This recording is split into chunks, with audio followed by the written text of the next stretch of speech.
मैं एक चंद्रशेखर आजाद पर कविता सुनाना चाहता हूं।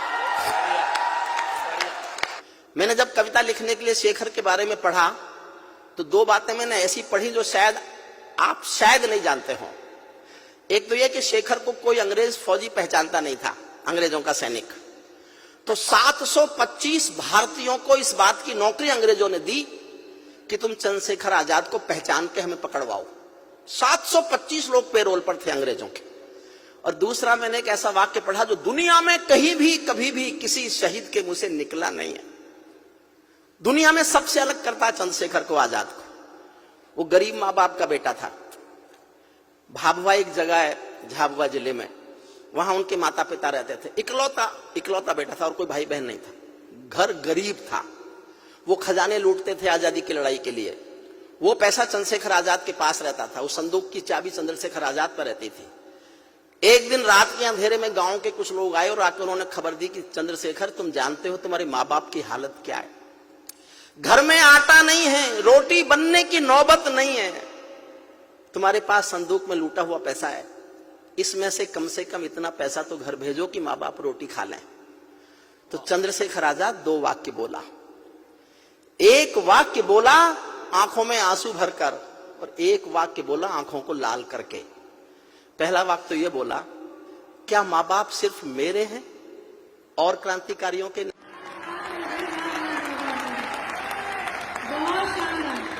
और अगले ही पल आंखें लाल करके कहा कि संदूक में से तो एक पैसा नहीं दूंगा, लेकिन तुम गांव वालों मेरे माँ बाप को रोटी नहीं खिला सको तो मुझे आके खबर कर देना। किसी दिन गांव आऊंगा और अपने इसी पिस्तौल की 2 गोली माँ बाप के सीने में उतार के चला आऊंगा। उसको राजनीति आतंकवादी बताएगी और देश सहेगा। आदरणीय मायावती जी जब सबसे पहली बार भाजपा के समर्थन से मुख्यमंत्री बनी थी तो उन्होंने इटावा में प्रेस के सामने एक बयान दिया था। कुछ चंद्रशेखर आजाद के नाम का किसी विद्यालय का नामकरण बदला जा रहा था, तो किसी पत्रकार ने हिम्मत करके उनसे कह दिया कि देवी क्या कर रही हो, यह महाविद्यालय चंद्रशेखर आजाद के नाम पर है। तो उन्होंने गुस्से में कहा, कौन चंद्रशेखर आजाद, वो आतंकवादी। सरेआम उन्होंने पहली बार भाजपा के समर्थन से मुख्यमंत्री बनने के बाद चंद्रशेखर आजाद को आतंकवादी कहा। भानु प्रताप शुक्ल ने जनसत्ता में लेख लिखा, पूरा पेज का एक लेख था। मैंने हरिद्वार में वो अखबार पढ़ा। मैं पढ़ता रहा, रोता रहा कि ये भाजपा के समर्थन का कोई मुख्यमंत्री चंद्रशेखर आजाद को आतंकवादी कह कैसे सकता है। फिर मैंने अपना मन समझाया कि कोई बात नहीं, कल इनको धमकाया जाएगा, माफी मंगवाई जाएगी और ठीक हो जाएगा।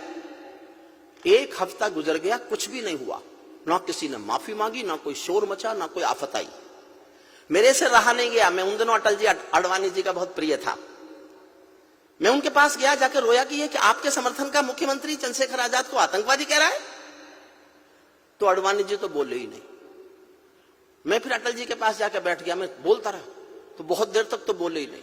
बहुत देर बाद कहा, तू चाहता है हम सरकार गिरा दें? मैंने कहा नहीं, मैं नहीं चाहता, आप तो अपनी पार्टी को गिराओ। मैं दोनों से कह के आया कि आपका चुप रहना आपकी मजबूरी हो सकती है। मैं जनता का छोटा सा कवि हूं, मेरी कोई मजबूरी नहीं है। मैं एक कविता लेके जनता के सामने जा रहा हूं। और सर जी, उस घटना के बाद पहली बार लौटे हो। मन तो मेरा भी करता है झूमो ना चूंगा हूं मैं, मन तो मेरा भी करता है झूमो नाचूंगा हूं मैं। आजादी की सौगातों पर 100 गीत सुना हूं मैं, लेकिन शबनम वाला वातावरण कहां से लाऊं मैं, मेघ मल्हारों वाला अंतःकरण कहां से लाऊं मैं दामन में दर्द तुम्हारे अपने लेकर बैठा हूं, मैं दामन में दर्द तुम्हारे अपने लेकर बैठा हूं। आजादी के टूटे फूटे सपने लेकर बैठा हूं। घाव जिन्होंने भारत माता को गहरे दे रखे हैं, उन लोगों को जेड सुरक्षा के पहरे दे रखे हैं, उन लोगों को जेड। ये उस समय की कविता है, अब की नहीं कर रहा। अब वालों ने तो मौका ही नहीं दिया। मैं भी 23 नवंबर को राष्ट्रपति भवन गया था, राष्ट्रपति ने बुलाया था। श्रोता थे राष्ट्रपति, उपराष्ट्रपति, प्रधानमंत्री, 4 कैबिनेट मिनिस्टर और देश के सारे राज्यपाल। उन्होंने कहा मेरे से कोई शिकायत? मैंने कहा जी एक है, आप खिलाफ लिखने का मौका ही नहीं दे रहे।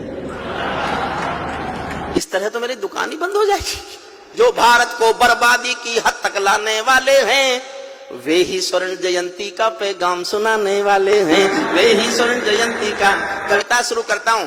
आजादी लाने वालों का तिरस्कार तड़फाता है, बलिदानी पत्थर पर थूका बार बार तड़फाता है। इंकलाब की बलबेदी भी जिससे गौरव पाती है, आजादी में उस शेखर को भी गाली दी जाती है, आजादी में उस शेखर को भी गाली। मैंने केवल इसलिए कविता लिखी, राजनीति के लोग शहीदों का सम्मान नहीं करना चाहते, ना करें, लेकिन उनको अपमान नहीं करना चाहिए।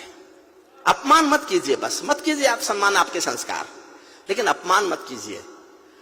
आजादी में उन बेटों को भी गाली दी जाती है। मैं दिनकर की परंपरा का चारण हूँ, भूषण की शैली का अल्प उदाहरण हूँ, इसीलिए मैं दरबारों के गीत नहीं गा सकता हूँ। मैं पीड़ा की चीखों में संगीत नहीं ला सकता हूँ। मैं पीड़ा की दिल से सुनना अच्छा लगे तो आशीष देना, मुझे आशीष नहीं भी दे सको, आंखें गीली हो तो होने देना।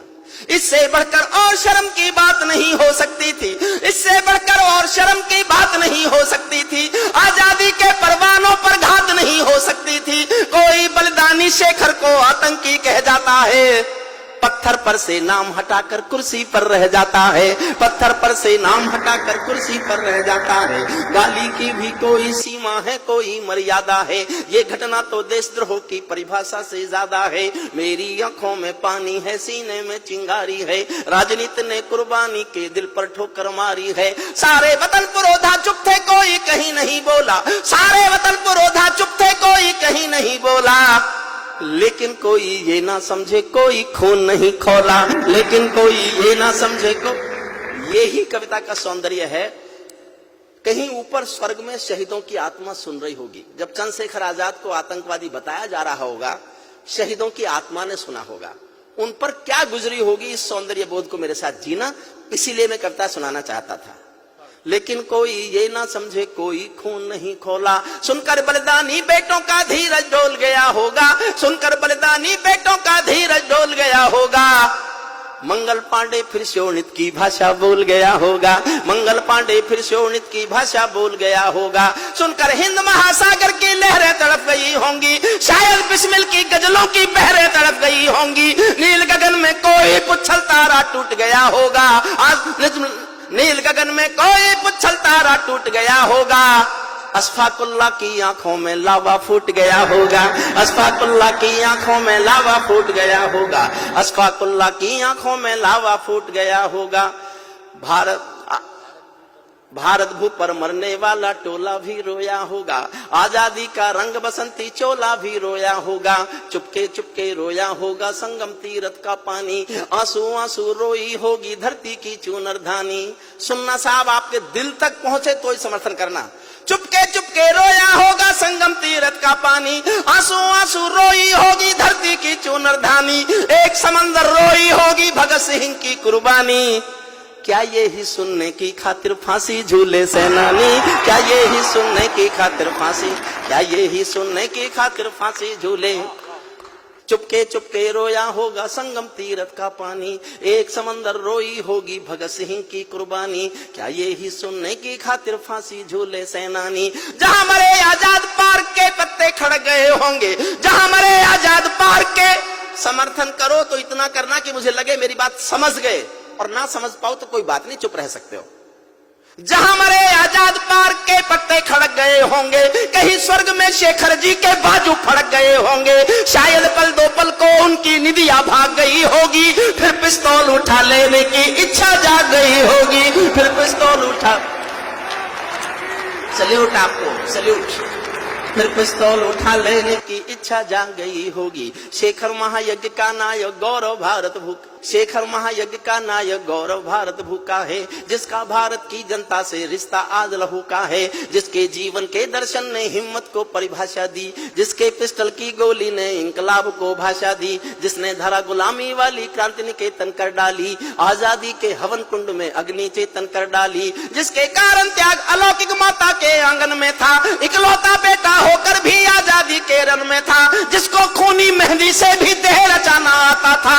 आजादी का योद्धा केवल चले चबे ना खाता था, अब तो नेता पर्वत सड़कें शहरों को खा जाते हैं और पुलों के शिलान्यास में नहरों को खा जाते हैं। अब तो नेता पर्वत सड़कें शहरों को खा जाते हैं। जिसके कारण गोरों, जिसके आजादी के कारण जो गोरों से कभी लड़ी थी है जी, शेखर की पिस्तौल किसी तीरथ से बहुत बड़ी है जी, शेखर की पिस्तौल किसी तीरथ से। और माफ करे सदन, मैं आप जानता हूं आज देश का है, भारत माता, जो भारत माता की जय के नारे गाने वाले हैं, जो भारत माता की, गुस्से में लिखा मैंने क्योंकि समर्थन से थी वो मुख्यमंत्री, जो भारत माता की जय के नारे गाने वाले हैं, राष्ट्रवादी की गरिमा गौरव ज्ञान सिखाने वाले हैं, जो छोटी छोटी बातों पर संसद में अड़ जाते हैं, श्री राम मंदिर मुद्दे पर सड़कों पर लड़ जाते हैं, 60 दिनों तक स्वर्ण जयंती रथ लेकर जो घूमे थे, आजादी की यादों के पत्थर पूजे थे, चूमे थे, इस घटना पर चुप बैठे थे, सबके मुंह पर ताले थे, तब गठबंधन क्यों नहीं तोड़ा, जो तुम हिम्मत वाले थे, तब गठबंधन क्यों नहीं तोड़ा। इस घटना पर चुप बैठे थे, सबके मुंह पर ताले थे, तब गठबंधन क्यों नहीं तोड़ा। और साहब तालियां बजाओ तो मैं देखना चाहता हूं, इटावा की याद लेके जाना चाहता हूं, 2 पंक्ति पढ़ रहा हूं, मैं कहने का हौसला करूंगा, आप केवल समर्थन का हौसला कर लेना। सबके मुंह पर ताले थे, तब गठबंधन क्यों नहीं तोड़ा, जो तुम हिम्मत वाले थे, तुम सत्ता में शामिल थे तो टूक डांट भी सकते थे, तुम सत्ता में शामिल थे तो टूक डांट भी सकते थे, जो जीभ शहीदों पर थूके वो जीभ काट भी सकते थे, जीभ शहीदों पर थूके वो जीभ काट, जो सीने अंतिम क्षण पड़ता हूं, जो सीने पर गोली खाने को आगे बढ़ जाते थे, भारत माता की जय कहकर फांसी पर चढ़ जाते थे, जिन बेटों ने आजादी के लिए जवानी दे डाली, आजादी के हवन कुंड के लिए कहानी दे डाली, दूर गगन के तारे उनके नाम दिखाई देते हैं, दूर गगन के तारे उनके नाम दिखाई देते हैं, उनके स्मारक भी चारों धाम दिखाई देते हैं, उनके स्मारक। और कविता की सबसे अच्छी पंक्ति सुनना, उनके स्मारक भी चारों धाम दिखाई देते हैं, वे देवों की लोकसभा के अंग बने बैठे होंगे, तुम्हारी जगह कल के बासी अखबार। और उन शहीदों की जगह मैं बता रहा हूं, वे देवों की लोकसभा के अंग बने बैठे होंगे, वे सतरंगी इंद्रधनुष के रंग बने बैठे होंगे, उन बेटों की याद भुलाने की नादानी करते हो, इंद्रधनुष के रंग चुराने की नादानी करते हो, इंद्रधनुष के रंग चुराने की नादानी करते हो, जिनके कारण ये भारत आजाद दिखाई देता है, अमर तिरंगा उन बेटों की याद दिखाई देता है, उनका नाम जुबां पर लो तो पलकों को झपका लेना, उनकी यादों के पत्थर पर 2 आंसू टपका देना, जो धरती में मस्तक बोकर चले गए, दाग गुलामी वाला धोकर चले गए, मैं उनकी पूजा की खातिर जीवन भर गा सकता हूँ, मैं सूरज का तम के गीत नहीं गा सकता हूँ, मैं पीड़ा की चीखों में संगीत नहीं ला सकता हूँ, मैं पीड़ा की